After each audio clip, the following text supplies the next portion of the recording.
মঞ্চত উপবিষ্ট বিশিষ্ট ব্যক্তিসকল, ইয়াত উপস্থিত থকা আই মাতৃসকল, ছাত্ৰ ছাত্ৰীসকল, অভিভাৱক অভিভাৱিকাসকল সকলোলৈ মোৰ আন্তৰিক শুভেচ্ছা আৰু অভিনন্দন জনাই প্ৰথমতে শান একাডেমীৰ মেনেজমেণ্ট ইমান ধুনীয়া এটা প্ৰগ্ৰাম আপোনালোকক উপহাৰ দিয়াৰ কাৰণে আৰু ইমান হাজাৰ হাজাৰ মানুহ ইয়াত গোট খোৱাৰ কাৰণে আপোনালোকে ইয়াত যি আন্তৰিকতাৰে বহি আছে তাৰ কাৰণে শান একাডেমী কৰ্তৃপক্ষৰ কাৰণে আপোনালোকে জোৰকে এটা হাত চাপৰি দিয়ক। শান একাডেমীৰ কাৰণে হোৱা নাই, আন্তৰিকতা হোৱা নাই, জোৰকে এটা হাত চাপৰি দিয়ক। ইমান ভাল প্ৰগ্ৰাম আপোনালোকক উপহাৰ দিছে।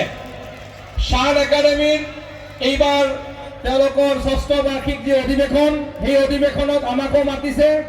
ফলৰিনা গগৈৰ অনুষ্ঠানৰ পিছত অকণ ছাৰে কোৱাৰ দৰে ময়ো কওঁ, মই ভবা নাছিলোঁ আপোনালোকে থাকিব, কাৰণ আজিৰ দিনত সংখ্যালঘু এলেকাত কি হৈছে, মানুহবিলাকে গান বাজনাৰ প্ৰতি বেছি আকৰ্ষিত, ভাষণৰ প্ৰতি আকৰ্ষিত নহয়। কিন্তু মোৰ এটা বেয়া অভ্যাস, আপোনালোকে নুশুনিলেও কিন্তু মই শুনাম, সেইটো মোৰ গেৰাণ্টি, মই শুনাম। আপোনালোকে মোৰ কথা বুজিব পাৰিছে? শুনি আছে মোৰ কথাখিনি? হয় নহয় কওক, শুনি আছে? শুনি আছে? আপোনালোকৰ ইয়াত ইমান মানুহ, ভাৰতবৰ্ষতো মানুহ বহুত হৈ গ'ল, ইয়াতো মানুহ যেনেকুৱা ভাৰতবৰ্ষতো মানুহ বহুত হৈ গ'ল। ছাৰে কোৱাৰ দৰে সমাজত ডক্টৰ, ইঞ্জিনিয়াৰ আৰু ইমান জনসংখ্যাতকৈ আমাক এতিয়া মানুহৰ দৰকাৰ হৈছে। কিহৰ দৰকাৰ হৈছে কওক? ছাত্ৰ ছাত্ৰীসকলে প্লিজ কথা পাতক। কিহৰ দৰকাৰ হৈছে কওক? মানুহৰ দৰকাৰ হৈছে। সমাজত ভাল মানুহৰ দৰকাৰ হৈছে। মোৰ কথা বুজিব পাৰিছে আপোনালোকে? বুজিব পৰা নাই যদি মই কৰ্টলেছ লৈ আগুৱাই যাম। বুজিব পাৰিছে? বুজিব পাৰিছে? সমাজত মানুহৰ দৰকাৰ হৈছে। আৰু শান একাডেমীয়ে তেওঁলোকৰ যি অনুষ্ঠান, সেই অনুষ্ঠান তেওঁলোকে আৰম্ভ কৰিছিল ২০২০ চনত। মাত্ৰ 29 ষ্টুডেণ্ট লৈ আৰম্ভ কৰিছিল। আজিৰ দিনত তেওঁলোকৰ ১৪০০+ ষ্টুডেণ্ট আছে। মই ভাবোঁ তেওঁলোকৰ কৰ্মৰ কাৰণেই ইমান মানুহ ইয়াত গোট খাইছে। মই নতুন সমাজ নিৰ্মাণৰ কাৰণে শিক্ষক শিক্ষয়িত্ৰীসকলক উদ্দেশ্য কৰি, আই মাতৃসকলক উদ্দেশ্য কৰি মই কিছু কথা ক'ম। মৰমৰ অভিভাৱক অভিভাৱিকাসকল আৰু মাতৃসকল, বিশেষকৈ পৰিৱৰ্তনশীল সমাজৰ সেনানী আমাৰ মাতৃসকল। আমাৰ মাতৃসকলে এখন নতুন সমাজ দিব পাৰে। আমাৰ মাতৃসকলে এখন উন্নত সমাজ দিব পাৰে। আমাৰ মাতৃসকলে একেয়া দিব পাৰে। আমাৰ চেষ্টা কৰিলে আমাৰ সমাজখন সুন্দৰ আৰু সৰ্বাংগীন হ'ব পাৰে। মাতৃসকলক উদ্দেশ্য কৰি মই কৈছোঁ, মাতৃ হোৱা পৃথিৱীত আটাইতকৈ ডাঙৰ কাম। মোৰ ল'ৰাৰ ১.৫ বছৰ বয়স, মোৰ ৱাইফৰ কিমান কষ্ট আৰু আমাৰ মা দেউতাই আমাক কিমান কষ্ট কৰি মানুহ কৰিছে, মই আগতে গম পোৱা নাছিলোঁ। মোৰ ল'ৰাৰ জন্মৰ পিছতহে মই গম পাইছিলোঁ মাতৃ হোৱা কিমান কষ্ট। আৰু আপোনাৰ সন্তান, যি আপোনাৰ সন্তান আছে, আপোনাৰ ল'ৰা ছোৱালী আছে, আপোনাৰ ল'ৰা ছোৱালী কিন্তু আল্লাহৰ নিয়ামত। সেই নিয়ামতক আপুনি ভালদৰে মানুহ কৰিব নোৱাৰিলে আল্লাহৰ ওচৰত জবাবদিহি হ'ব লাগিব। কাৰণ প্ৰতিটো কামৰ কাৰণে জনসংখ্যা বনালেই নহ'ব, মুহাম্মাদুৰ ৰাছুলুল্লাহৰ ভাষাত আপোনাৰ ল'ৰা ছোৱালীক উম্মত বনাব লাগিব। উম্মত যদি বনায়, কেনেকুৱা উম্মত? আপোনাৰ ল'ৰা ভৱিষ্যতত ডক্টৰ হ'ব, আপোনাৰ ল'ৰা ইঞ্জিনিয়াৰ হ'ব, বেলেগ কথা। কিন্তু আপোনাৰ ল'ৰাই ডাঙৰ মানুহ হোৱাৰ পিছতো যাতে আপোনাক আম্মা বুলি চিনি পায়, আপোনাক আব্বা বুলি চিনি পায়, সেই শিক্ষাটো ঘৰতে দিব লাগিব। মানে ল'ৰা ছোৱালীক আপুনি যদি সময় দিয়ে, ল'ৰা ছোৱালীৰ লগত যদি আপুনি ভাল ব্যৱহাৰ কৰে, ল'ৰা ছোৱালীৰ আগত যদি হাজবেণ্ড ৱাইফে আপোনালোকে কাজিয়া নকৰে, ল'ৰা ছোৱালীক যদি এটা নতুন সপোন দিয়ে, ল'ৰা ছোৱালীক যদি কয় তুমিয়ে দেশৰ ভৱিষ্যত, তোমাৰ ওপৰতে ভাৰতবৰ্ষৰ আৰু অসমৰ ভৱিষ্যত নিৰ্ভৰশীল, সেই সপোন যদি আপুনি ল'ৰা ছোৱালীক দিয়ে, আপুনি এগৰাকী সফল মা আৰু সফল দেউতা। প্ৰতিজন মানুহে সফল হ'ব বিচাৰে। মুহাম্মাদুৰ ৰাছুলুল্লাহ, আপোনাৰ মোৰ নবীজীৰ ভাষাত মই কৈছোঁ, সাল্লাল্লাহু আলাইহি ওয়াসাল্লাম, তেখেতৰ ভাষাত কৈছোঁ, সকলো মানুহে সফল হ'ব বিচাৰে। ৰাছুলুল্লাহ কৈছিল, সফল ব্যক্তি সেইজন যিজনে গোটেই জীৱনটো ভালদৰে সময়ৰ সদ্ব্যৱহাৰ কৰি উপভোগ কৰিব পাৰে, তেওঁ সফল ব্যক্তি। মুহাম্মাদুৰ ৰাছুলুল্লাহৰ ভাষাত, যি মানুহে যৌৱনৰ সময়টো ভাল কামত ব্যয় কৰে, তেওঁ সফল ব্যক্তি। যি মানুহে দৰিদ্ৰতা হোৱাৰ আগত তেওঁৰ ভাল অৱস্থাটো এনজয় কৰে, তেওঁ সফল ব্যক্তি। ৰাছুলুল্লাহৰ ভাষাত কৈছোঁ, যি অভিভাৱকে যি মা দেউতাই নিজৰ ল'ৰা ছোৱালীক সৎ বনাই নিজৰ ল'ৰা ছোৱালীক ভাল মানুহ বনাবলৈ চেষ্টা কৰে, মোৰ দৃষ্টিত মই কওঁ তেওঁ হৈছে সফল মানুহ। সফল মানুহ সেইজন যি মানুহে কি কৰিব, সমাজ নিৰ্মাণত এক অৰিহণা যোগাব আৰু নিজৰ ল'ৰা ছোৱালীক ভালদৰে মানুহ কৰিব, তেওঁৱেই সফল মা আৰু সফল দেউতা। মৰমৰ আই মাতৃসকল, এইখন পৃথিৱীত আমি এবাৰে আহিছো। Death is certain, time of death is uncertain. আজি মোৰ 35 ইয়াৰ্ছ, কিমান দিন থাকো আল্লাহে জানে, কেতিয়া মৃত্যু হ'ব কোনেও নাজানে। আমি মৃত্যুৰ আগত সময় কেতিয়াও অপব্যয় কৰিব নালাগিব। মৃত্যুৰ আগত নিজৰ ঘৰখন ঠিক কৰিব লাগিব। মৃত্যুৰ আগত নিজৰ ল'ৰা ছোৱালীক ভালদৰে মানুহ বনাব লাগিব। মৃত্যুৰ আগত আমি সকলোৱে যাতে মিলা প্ৰীতিৰে এখন ভাল সমাজ নিৰ্মাণ কৰিব পাৰো, তাৰ কাৰণে ৰাছুলুল্লাহৰ ভাষাত মই কৈছো, যিহেতু ইয়াত সংখ্যালঘু মানুহ বহি আছে, মই মুহাম্মাদুৰ ৰাছুলুল্লাহৰ ভাষাত কৈছো যে এখন ভাল সমাজ নিৰ্মাণ কৰিবলৈ হলে আপুনি যদি ভাল ল'ৰা ছোৱালী সমাজক উপহাৰ দিব পাৰে, আপুনিয়ে ভাল সমাজ নিৰ্মাণৰ কাণ্ডাৰী। আমাৰ নৰেন্দ্ৰ মোদীৰ ভাষাত আধুনিক ইণ্ডিয়া আৰু বিশ্বগুৰু ইণ্ডিয়াৰ কাৰণে মা দেউতাসকলে এখন ভাল সমাজ গঠন কৰিব পাৰে। মই ভাবো আপোনালোকে মোৰ কথাখিনি বুজিব পাৰিছে অলপ অলপ। আশা কৰো আপোনালোকে শুনি আছে মোৰ কথাখিনি। আগত গ'লে লাইটটো বেয়া হ'ব, সেইকাৰণে মই আগত যোৱা নাই। ছেকেণ্ড কথা কৈছো মই আপোনালোকক, আজিৰ দিনত খুব সংখ্যালঘুসকলৰ কাৰণে আমাৰ সমাজ ব্যৱস্থাত আগৰ সেই সমাজ ব্যৱস্থা নাই। আজিৰ দিনত ভাগ ভাগ হ'ল সমাজ। আমাৰ দিনত আমি বহুতে আগত জানে, আজিৰ দিনত ৰাজনৈতিক নেতাসকলে বহুত কথা কয়, কিন্তু আমাৰ দায়িত্ব, আমি ভাৰতবৰ্ষৰ নাগৰিক। এইখন ভাৰতবৰ্ষ ঋষিমুনিৰ ভাৰতবৰ্ষ। এইখন ভাৰতবৰ্ষত আমাৰ এখন সংবিধান আছে আৰু সেই সংবিধান মতে সকলো নাগৰিক সমান, আই মাতৃ সকলো সমান, ল'ৰা ছোৱালী সকলো সমান, বিভিন্ন জাতি জনগোষ্ঠী সকলো সমান। সকলো সমানভাৱে আমি যদি আগুৱাই যাব পাৰো, তেতিয়াহ'লে আমি এখন নতুন ভাৰতবৰ্ষ সৃষ্টি কৰিব পাৰিম। আৰু শান একাডেমীৰ শিক্ষক শিক্ষয়িত্ৰীসকলক কৈছো, আধুনিক সমাজ ব্যৱস্থা, এখন ধৰ্ম নিৰপেক্ষ সামাজিক সমাজ ব্যৱস্থা আপোনালোকে শিক্ষকসকলে কৰিব লাগিব। শিক্ষকে কেতিয়াও ক্লাছত ফাঁকি দিব নালাগিব। শান একাডেমী আজি senior secondary school, arts science commerce আছে। মই এই অনুৰোধ কৰিম আপোনালোকে কলেজ খোলক, ইউনিভাৰ্চিটি খোলক, ইমান মানুহবিলাকক সুশিক্ষাৰে শিক্ষিত কৰক। এয়াই শান একাডেমীৰ শিক্ষক শিক্ষয়িত্ৰীসকলৰ কাৰণে কি হ'ব, সাকসেস হ'ব। আপোনাৰ ল'ৰা ছোৱালীয়ে এইবাৰ হায়াৰ ছেকেণ্ডাৰীৰ পিছত বেলেগ কলেজত যাব, বেলেগ ইউনিভাৰ্চিটিত যাব, বেলেগ কথা, কিন্তু আপোনালোকৰ শান একাডেমী, শান একাডেমীৰ ছাত্ৰ ছাত্ৰী সদায় আপোনালোকৰ আইডেণ্টিটি কৰি লৈ ফুৰিব। এই কথাটো আমাক মনত ৰাখিব লাগিব। মই আৰু এটা কথা কৈছো, এইখন ভাৰতবৰ্ষত আমি একেলগ হৈ থাকিব লাগিব। কোনো ভাগ ভাগ আমাৰ মাজত নচলিব। কেতিয়াও কাৰো কাৰণে আমি বেলেগ মন্তব্য আমি নকৰিম। আমি নাগৰিক হৈ ৰাষ্ট্ৰ নিৰ্মাণৰ কাৰণে কাম কৰিব লাগিব।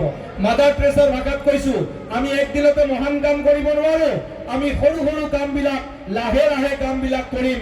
এই লাহে লাহে কামবিলাক কৰি সৰু সৰু কামৰ পৰা আমি মহান হ'ম। আপোনাৰ ল'ৰা ছোৱালী মেট্ৰিকত 90% নাপালেও হ'ব, 80% নাপালেও হ'ব, কিন্তু আপোনাৰ ল'ৰা ছোৱালীক ক'ব, হে বাবা, তুমি ACS হোৱাৰ পিছত, ডক্টৰ হোৱাৰ পিছত তুমি দুৰ্নীতি নকৰিবা। ডক্টৰ হোৱাৰ পিছত তুমি কছাৰী ডাক্তৰ নহবা। হে বাবা, তুমি শিক্ষক হোৱাৰ পিছত ক্লাছত কেতিয়াও ফাঁকি নিদিবা।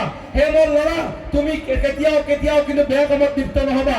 ল'ৰাজনক ক'ব লাগিব এই মাতৃসকলে যে এনেকুৱা কাম নকৰিবা যি কামৰ জৰিয়তে তোমাৰ দেশৰ ক্ষতি হয়, যি কামৰ জৰিয়তে তোমাৰ সমাজখনৰ ক্ষতি হয়, যি কামৰ জৰিয়তে তোমাৰ শিক্ষা অনুষ্ঠানখনৰ ক্ষতি হয়, আৰু যি কামৰ জৰিয়তে তোমাৰ অঞ্চলৰ ক্ষতি হয় আৰু তোমাৰ পৰিয়ালৰ ক্ষতি হয়, এনেকুৱা কাম কেতিয়াও নকৰিবা।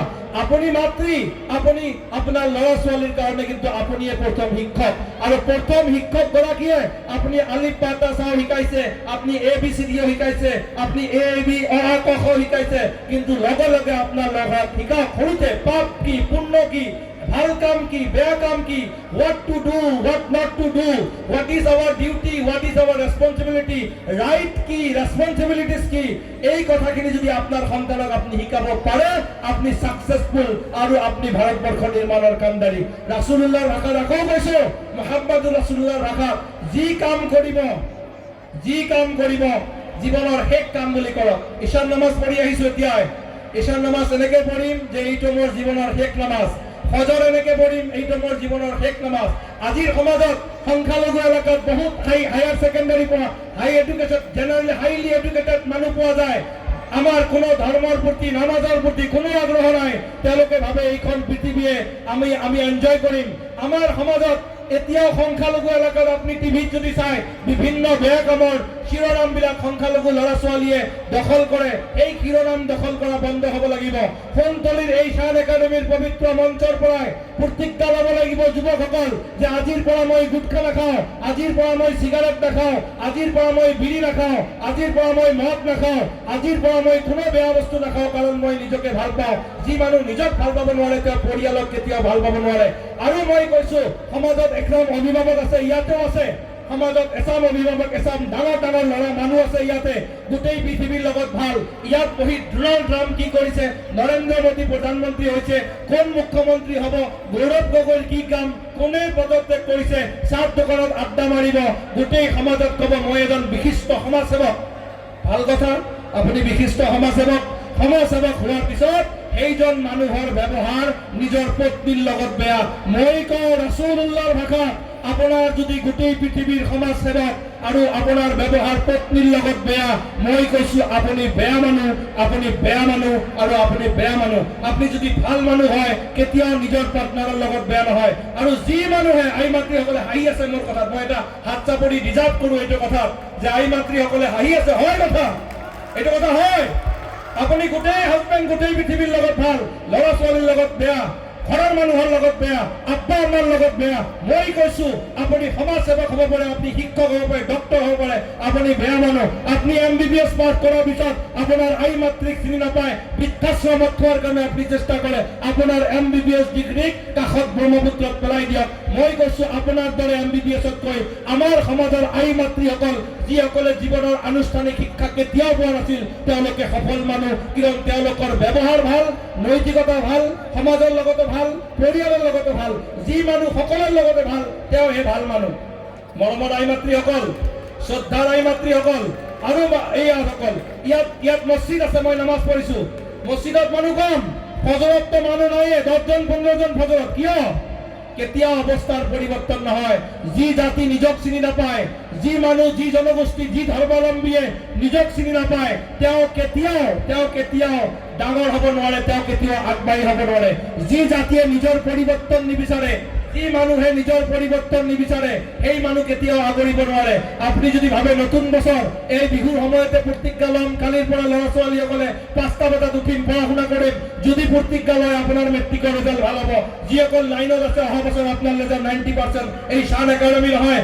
বিভিন্ন কাষত একাডেমীবিলাকৰ বহুত ছাত্ৰ ছাত্ৰী আছে যদি আপুনি নিজকে পৰিৱৰ্তন কৰিব বিচাৰে মোবাইল কম পঢ়া শুনা বেছি নিজকে যদি ভাবে মই সদায় এখনকে কিতাপ পঢ়িম তেনেহলে আপুনি কিন্তু আজিৰ পৰাই পৰিৱৰ্তন হ'ব ভাবক ৰমজান মাহ আহিছে বিড়ি নাখাওঁ সিগাৰেট নাখাও আজিৰ পৰা এটাকে বাদ দিম সিগাৰেট নাখাও বিড়ি নাখাও চাব আপনাৰ বিড়ি খোৱা সিগাৰেট খোৱা ভাগ আপনার কমি যাব আপনি যদি সিগারেট খায় সংখ্যালঘু এলাকাত কি নাই আজিকালি মদ গাঁজা সুদ ঘুষ সব আছে আমার মাজত এই জাতিয়ে গান বাজনা কৰি এনেকুৱা ডাঙৰ ডাঙৰ মিটিং কৰি এই জাতিৰ পৰিৱৰ্তন কেতিয়াও নহয় যেতিয়ালৈকে আমি নিজকে আত্মসমালোচনা নকৰি নিজে কি কৰিব লাগে what to do what not to do যেতিয়ালৈকে আমি বুজি নাপাওঁ তেতিয়ালৈকে আপোনাক কোনে ক'ব নোৱাৰে আপোনাক আজি মিয়া বুলি ক'ব পাৰে আপোনাক আজি অচিনাকি ব্যক্তি বুলি ক'ব পাৰে আপোনাৰ ল'ৰাটোক সাইন্টিষ্ট বনাই দিয়ক তেওঁ তাৰ পিছদিনাই হৈ যাব অসম সন্তান ভাৰত সন্তান আপোনাৰ ল'ৰাটোক ডক্টৰ বনাই দিয়ক আপোনাৰ ল'ৰাটোক প্ৰফেচৰ বনাই দিয়ক তেওঁ হৈ যাব অসম সন্তান ভাৰত সন্তান আজি বেলেগত কাম কৰিব গ'লে যদি আপুনি চাকৰি কৰিব যায় ACS অফিচাৰ হৈ যায় আপোনাক সকলোৱে সন্মান কৰে আমাৰ মাজৰ অৱস্থাৰ পৰিৱৰ্তনৰ কাৰণে আমি নৈতিকতা যি ল'ৰা ছোৱালীয়ে যিসকল মানুহে চিগাৰেট এৰিব নোৱাৰে ওচৰৰ ইমাম সাহেবক লগ ধৰক যে ইমাম সাহেব মই সিগাৰেট এৰিব নোৱাৰো ইমাম সাহেব আপোনাক দিহা দিব আপোনাৰ আব্বাক কওক আব্বা মই সিগাৰেট এৰিব পৰা নাই আপোনাৰ আব্বাই আপোনাক দিহা দিব আপোনাৰ আব্বা আৰু আপোনাৰ আম্মা যদি আপুনি জীৱনৰ পথ প্ৰদৰ্শক হিচাপে লয় মই ভাবো আপুনি এজন সাকসেসফুল মানুহ হ'ব কাৰণ আপোনাৰ মাতৃয়ে সোনকালে ৰাতিপুৱা উঠে কাৰণ আপোনাৰ মাতৃয়ে সদায় সোনকালে ৰাতিপুৱা কাম আৰম্ভ কৰে ডিসিপ্লিন যদি শিকে কৰিব লাগে, কোনো মহৎ লোকৰ বাণী ফলো কৰাৰ দৰকাৰ নাই। ডিসিপ্লিন যদি আপুনি শিকিব লাগে, আপুনি কি কৰিব, আপুনি আই মাতৃৰ পৰা শিকক। আপোনাৰ যিসকল শান একাডেমীৰ ল'ৰা ছোৱালী ইয়াত আছে, এজন ছাত্ৰ ছাত্ৰীয়ে তেতিয়াই সফল হ'ব পাৰিব যেতিয়া আপোনাৰ শিক্ষকসকলৰ প্ৰতি শ্ৰদ্ধা থাকিব। বুজি নোপোৱালৈকে যদি শিক্ষকসকলক কয় মই বুজি পোৱা নাই, নাথিং ইজ ইম্পসিবল, সেই ফৰ্মুলা যদি কৰে, কাৰণ the word impossible itself is I am possible, এই আই এম পসিবল ধাৰণা যদি লৈ ছাত্ৰ ছাত্ৰীসকল ইয়াত আছে, সন্মুখত আছে, ইয়াতে ছাত্ৰ ছাত্ৰীসকল আছে, যদি আপোনাৰ শিক্ষক শিক্ষয়িত্ৰীক যদি আপুনি নুবুজি বুলি কয়, আপুনি যদি আপোনাৰ শিক্ষক শিক্ষয়িত্ৰীক কয় মই এইটো বুজি পোৱা নাই, আপোনাৰ ৰেজাল্ট ভাল হোৱা খাটাং। আপুনি শিক্ষকৰ লগত থাকক, লাগি থাকক। এইখন বিদ্যালয় পাছ কৰাৰ পিছত আপোনালোকে সপোন দেখক, ভাল এখন বিশ্ববিদ্যালয়ত পঢ়িব। সপোন দেখক শান একাডেমি যদি 27ৰ পৰা 1400 হৈছিল, মই এইখিনিতে কওঁ, মই যিখন ইউনিভাৰ্চিটি বিশ্ববিদ্যালয়ত কাম কৰোঁ, এইখন ইউনিভাৰ্চিটি আৰম্ভ হৈছিল 4টা ষ্টুডেণ্ট দি আৰম্ভ হৈছিল, আজি 7000 student university of science and technology মেঘালয়ত। এই সফলতাৰ ফল, সফলতা লাহে লাহে আহে, এদিনত কোনো মানুহ ছাকচেছ হ'ব নোৱাৰে। আপুনি যদি ভাবে মই কালিৰ পৰা তাহাজ্জুদ আৰম্ভ কৰিম, আপুনি পৰহি আপোনাৰ ফজৰৰ নামাজ কাজা হ'ব। আপুনি ফজৰ পৰা আৰম্ভ কৰক, তাহাজ্জুদ হৈ যাব। জহৰ পৰা আৰম্ভ কৰক, মাগৰিব হৈ যাব। নামাজ পঢ়াৰ পৰা আৰম্ভ কৰি নৈতিকতা, মানৱতা, ভাল ভাল গুণবিলাক এদিনকৈ যদি আমি এডপ্ট কৰিব পাৰোঁ, তেনেহ'লে মই ভাবোঁ এইবিলাক সমাজ, এই অঞ্চলত আমাৰ পৰিৱৰ্তন হ'ব। সমাজৰ মানুহখিনি এইটো কথা মনত ৰখা ভাল, বিড়ি জাহান্নামৰ আগুন, চিগাৰেট আগুন জাহান্নামৰ, নাখাম, মদ নাখাম, অপবিত্ৰ নাখাম। এই কথা যদি মনত ৰাখি আপোনালোকে আল্লাহৰ ডাইৰেকশ্যন বুলি ভাবিও যদি আপোনালোকে মদ বিড়ি চিগাৰেট হয়, আপোনাৰ সমাজখন পৰিৱৰ্তন হ'ব। আই মাতৃসকল, এটা অনুৰোধ, আপোনালোকৰ ইয়াত বাণিজ্য গ্ৰন্থমেলা হৈ যায়। আমাৰ অঞ্চলত গ্ৰন্থমেলা হ'লে গ্ৰন্থ কম, বাণিজ্য বেছি। কিন্তু মই আপোনাৰ মানুহজনক ক'ব যে মোৰ ঘৰত এখন কিতাপ লাগে, মই সদায় কিতাপ পঢ়িম। কি পঢ়ে পঢ়ক, লাগিলে মুন্তাকা বাতিছ পঢ়ক, নভেল পঢ়ক, মনমোহন সিং পঢ়ক, আপনি এপিজে আব্দুল কালাম পঢ়ক, নেলসন মেন্ডেলা পঢ়ক, আপনি ভূপেন হাজৰিকা পঢ়ক, আপনি গৌতম বুদ্ধ পঢ়ক, আপনি যি পঢ়ে পঢ়ক, পঢ়াৰ পৰিৱেশ হ'ব। এতিয়া ক'ব পাৰে কিতাপৰতো বহুত দাম, মই কেনেকে পঢ়িম? মানুহজনক ক'ব মাহত মই এদিন ব্ৰইলাৰৰ মাংস নাখাওঁ আৰু মাছ নাখাওঁ। এদিন ব্ৰইলাৰৰ মাংস আৰু মাছ নাখালে মানুহে কেতিয়াও মৰি নাযায়। এই টকাৰে আপোনালোকে কিতাপ কিনিব পাৰে আৰু কিতাপ কিনাৰ প্ৰতিজ্ঞাবদ্ধ লওক, ল'ৰা ছোৱালীৰ লগত কিতাপ পঢ়াৰ প্ৰতিজ্ঞাবদ্ধ লওক, আপোনাৰ সমাজখন পৰিৱৰ্তন হ'ব। আপুনি ক'ব পাৰে কিয় কিতাপ পঢ়িব লাগে? চাওক, আমাৰ কোৰাণখন কিমান মহৎ গ্ৰন্থ, বিশ্বশ্ৰেষ্ঠ এখন গ্ৰন্থ। সেই গ্ৰন্থ বেলেগ নামাজৰ আয়াত দি নাজিল হ'ব পাৰিলে হয়, কিন্তু সেইখন গ্ৰন্থ নাজিল হৈছিল কি? ইকৰা, ফাৰ্ষ্ট ৰিড, পঢ়া। পঢ়া, কাৰ নামত পঢ়া? আল্লাহৰ নামতে পঢ়া। সব পঢ়াই হয় আল্লাহৰ নামতে। পঢ়া পঢ়া পঢ়া, ইকৰা। কিন্তু দুৰ্ভাগ্যৰ বিষয়, আটাইতকৈ কম পঢ়ে অসমৰ মুছলমান সমাজ, আটাইতকৈ কম পঢ়ে। পঢ়া শুনাৰ লগত নো কম্প্ৰমাইজ। আমি যদি ভালদৰে পঢ়া শুনা কৰোঁ, সমাজখন আমাৰ পৰিৱৰ্তন হ'ব। মৰমৰ আই মাতৃসকল, আপোনালোকে জানো কি কাৰণে ৰখি আছে, কিন্তু মই আপোনালোকে মোৰ কথাবিলাক মনোযোগ দি শুনি থকাৰ কাৰণে ধন্যবাদৰ পাত্ৰ। মই লাষ্ট দুটা কথা ক'ম। সমাজ পৰিৱৰ্তন তেতিয়াহে হ'ব যেতিয়া আমি একগোট হৈ আগুৱাই যাম। আজিৰ যুৱক সমাজ ইয়াত বহুত আছে, কিন্তু GMCHত যেতিয়া টেষ্ট লাগে আমি কিন্তু মানুহ বিচাৰি নাপাওঁ। যুৱ শক্তিসকল, চিগাৰেট খোৱা এৰক, মদ খোৱা এৰক। 3 মাহৰ মূৰে মূৰে টেষ্ট দান কৰিব পাৰিব আপুনি সুস্থ সবল মানুহ।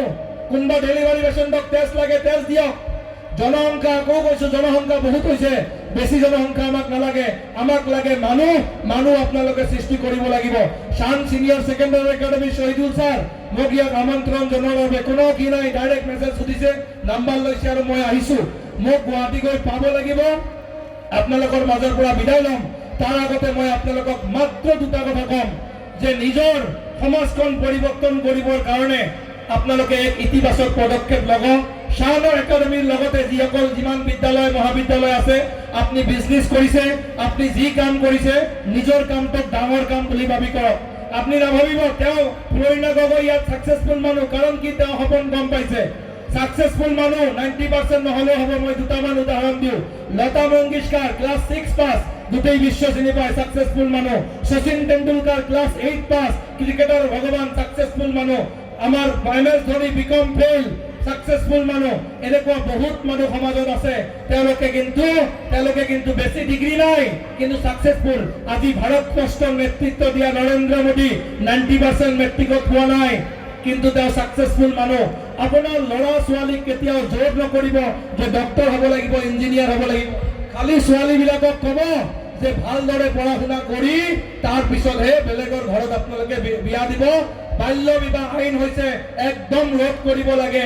18 বছৰ বুলি ক'লে 18 বছৰতে নহয়, আগত নিজৰ ছোৱালীক ইষ্টাব্লিছ কৰি বিয়া দিব। চাব আপোনাৰ ঘৰখন, আপোনাৰ সমাজখন ভাল হ'ব। আৰু পুৰুষসকলক কৈছো, আই মাতৃসকলে বহুত কাম কৰে, কেতিয়াবা নিমখ কম হোৱাৰ লগে লগে গালি নিদিব, এয়া আপোনাৰ বেয়া মানুহৰ পৰিচয়। কেতিয়াবা তৰকাৰী ভাল হয়, কেতিয়াবা বেয়া হয়, কেতিয়াও বেয়া মানুহৰ পৰিচয় সমাজত নিদিব। মই আকৌ কৈছো, আপুনি যদি ঘৰৰ পৰিয়ালৰ লগত ভাল থাকে আপুনি ভাল মানুহ। কাৰণ কিয়, মহাত্মা গান্ধীয়ে কৈছিল কি, ভাৰতবৰ্ষৰ আত্মা কি থাকে, পৰিয়ালত থাকে। APJ আব্দুল কালামৰ ভাষাত কি কয়, APJ আব্দুল কালামে কৈছিল যে সমাজবিলাক তেতিয়াহে ভাল হ'ব যেতিয়া পৰিয়াল ভাল হ'ব, যেতিয়া পৰিয়াল ভাল হ'ব সমাজ ভাল হ'ব, আৰু সমাজ ভাল হোৱাৰ লগে লগে ৰাষ্ট্ৰ ভাল হ'ব। আমি একগৰাকী প্ৰতিনিধি, আমি ভাৰতবৰ্ষৰ দৰে মহান গণতান্ত্ৰিক ৰাষ্ট্ৰৰ একগৰাকী নাগৰিক। এই মহান গণতান্ত্ৰিক ৰাষ্ট্ৰখনত গণতান্ত্ৰিক বিচাৰধাৰাৰে সৃষ্টি কৰিবলৈ আমি কেতিয়াও অহিংসা নীতি আমাক বাদ দিব নালাগিব, কেতিয়াও হিংসা কৰিব নালাগিব, কেতিয়াও আমি কোনো ধৰণৰ বেয়া কামত লিপ্ত হ'ব নালাগিব। এইখিনি কাম যদি আমি কৰো তেতিয়াহ'লে আমি কি হ'ব, আমি আগুৱাই যাম আমাৰ সমাজখনত। শান একাডেমীৰ ইমান ভাল আয়োজনৰ কাৰণে মই শান কৰ্তৃপক্ষক ধন্যবাদ জনাইছো। আপোনালোকে ইমান মনোযোগ সহকাৰে মোৰ কথাখিনি শুনাৰ কাৰণে, ইমান পৰা আগুৱাই আহি ইমান হাজাৰ হাজাৰ মানুহ ইয়াত গোট খোৱাৰ কাৰণে মোৰ ফালৰ পৰা ধন্যবাদ জনাইছো। মই যিখন বিশ্ববিদ্যালয়ত কাম কৰো ল ডিপাৰ্টমেণ্টত, এই ল ডিপাৰ্টমেণ্টৰ ফালৰ পৰা আপোনালোকক স্বাগতম জনাইছো। আৰু মই কৈছো, কেতিয়াবা গুৱাহাটী গ'লে আমাৰ ইউনিভাৰ্চিটিখনক ফুৰিব আহিব, ল'ৰা ছোৱালীক লৈ আহিব। আৰু এটা কথা কওঁ, যিসকল শান একাডেমী 90-95% হায়াৰ ছেকেণ্ডেৰীত পাব, আমাৰ ইউনিভাৰ্চিটিত গ'লে স্কলাৰশ্বিপৰ ব্যৱস্থা ময়েই কৰি দিম। এইখিনি কথা দি আপোনালোকক কথা দি মই ইয়াৰ পৰা বিদায় লৈছো। সকলোৰে ভাল হওক, ভোগালী বিহুৰ শুভেচ্ছা, নতুন বছৰৰ শুভেচ্ছা, নতুন বছৰৰ ৰিজলিউশ্যন। বেয়া কথা নকওঁ, বেয়া মানুহ নহওঁ, ভাল মানুহ হ'ম, সময়ৰ অপব্যৱহাৰ নকৰো, কেতিয়াও বেলেগৰ লগত কাজিয়া নকৰো, কাৰো গিবত নকৰো, ল'ৰা ছোৱালীৰ লগত বেছি সময় দিম। দুই যা একেলগ হ'লে 3গৰাকী যাৰ আমি কি নকৰিম, আমি গিবত নকৰিম, হাজবেণ্ডৰো গিবত নকৰিম, শহুৰৰ লগতো ভাল হ'ম, শাহু মাকৰ লগতো ভাল হ'ম, আব্বাৰ লগতো ভাল হ'ম, আম্মাৰ লগতো ভাল হ'ম, আব্বা আম্মা খুৰা খুৰী মহা মাহী চবৰে লগত ভাল হৈ, গাঁওবাসীৰ লগত ভাল হৈ। আৰু এটা কথা দেই, লাষ্ট কথা, বহুত মানুহ আছে, ইলেকশ্যন আহি আছে আপোনালোকৰ ইয়াত, কংগ্ৰেছ আছে, BJP আছে, UDF আছে।